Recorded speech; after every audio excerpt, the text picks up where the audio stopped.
It is Penn State Tuesday. Greg Pickle there. Bob Flounders here.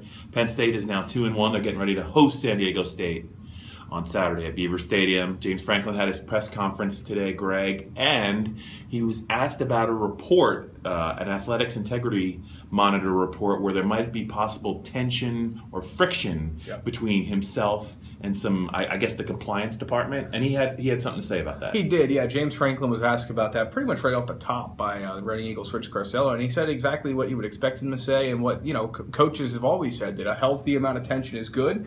Obviously, it's the compliance department and coaches are trying to both accomplish the same thing, which is winning, but they often conflict in the way they can go about that, and sort of the best practices to go about that. So I don't really think there's too much to read into, but it certainly was an interesting footnote from yesterday's report. Yeah, it's magnified because of the situation at Penn State, and they have to have an integrity monitor. But I think at every major college program, I can almost assure you that there's a little bit of tension or friction between compliance and the head football coach if he's a strong-willed person, which James Franklin certainly is. Now it's time to talk football, and also it would appear that Saquon Barkley, now co-freshman of the week in the Big Ten twice after a 195-yard effort against Rutgers, is really starting to get a lot of attention, not only within the state of Pennsylvania, but also nationally. And I don't think it was a coincidence that James Franklin, when he handed out his weekly awards this week,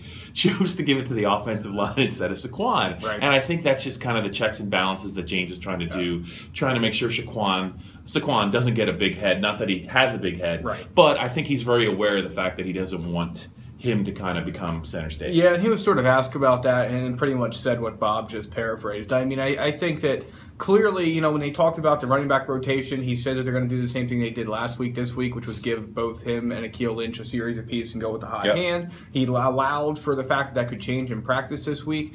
Seems to work, though, so it doesn't really, I think obviously Barkley seems to be their best option, but I'm not sure how much of a change you're going to see because it's worked the last 2 weeks. A couple more things real quick. Andrew Nelson didn't play against Rutgers. That wasn't really a surprise. I doubt that he'll be available this week or maybe even for a little while yet.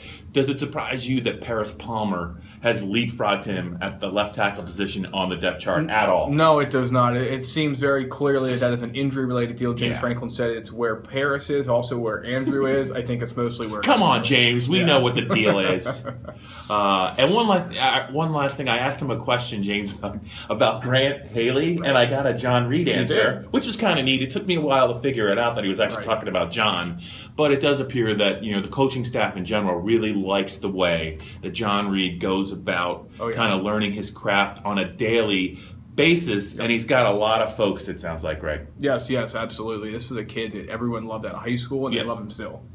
I guess he said every practice he pretty much treats every play as like the Super Bowl.